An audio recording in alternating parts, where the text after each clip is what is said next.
शांति।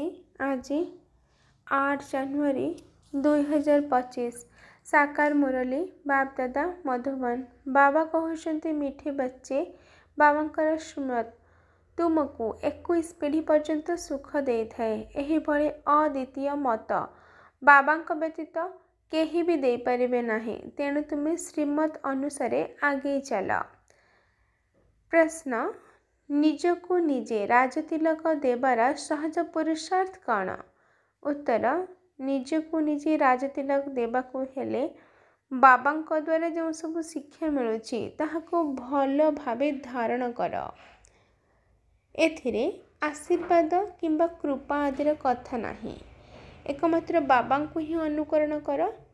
अन्य काहाकू देख नाही। मन मनोभाव स्वरूप रे स्थित हुआ। यह द्वारा आपे आपे तुमको राजतिलक मिल जीव। पाठ पढ़ा एवं जोगर यात्रा द्वारा ही तुमे बेगरु प्रिंस अर्थात भिकारी राजकुमार हेउछ। ओम शांति। आजिर गीत ओम नमः शिवाय। ओम शांति। धारणा पाई मुख्य सार। 1 नंबर अविनाशी ज्ञान धन दान करी महादानी हेबाक पड़िबो।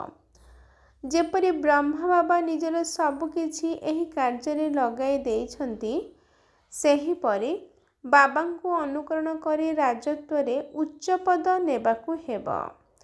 2 नंबर दंडर मुक्त हेबा पाई एहीपरि भावरे जोगको बढ़ाओ जहा द्वारा कर्मातीत अवस्था को प्राप्त करि परिबो।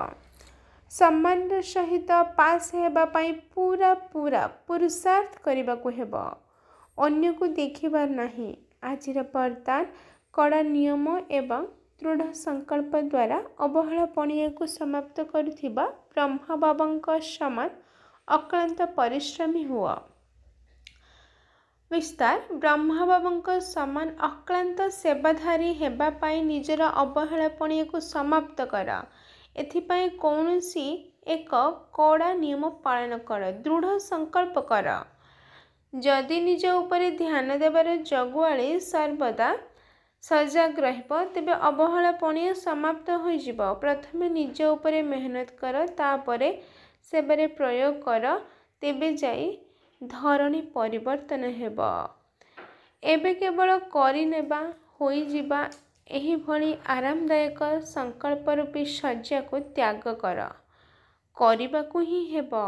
एही स्लोगान जदि सदा सर्वदा मस्त करे स्मृति रे रहिबो तेबे परिवर्तन सुनिश्चित अटे।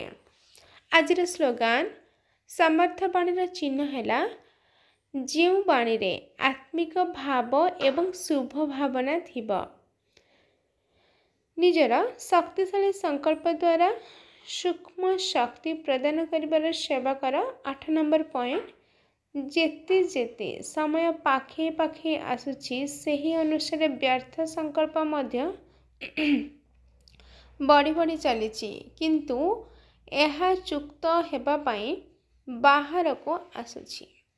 तेबे सेगुड़िकर काम हैला आसीबा एवं तुम मनकर काम हैला निजर उड़ीबार कला द्वारा एवं सकाश देवा द्वारा ताको परिवर्तन करिबा। एथिरे विचलित हुआ नहीं कि तार प्रभाव रे आस नहीं। अच्छा मीठे मीठे शिकिलाधि संतान मानक प्रति माता पिता बाप दादांकर मधुर स्नेह संपन्न शुभेच्छा एवं सुप्रभात। आत्मिक पितांकर आत्मिक संतान मानक नमस्ते। आत्मिक संतान मानकर आत्मिक माता पिता बाप दादा को याद प्यार नमस्ते नमस्ते नमस्ते। शुक्रिया बाबा पदम पद्म गुण शुक्रिया।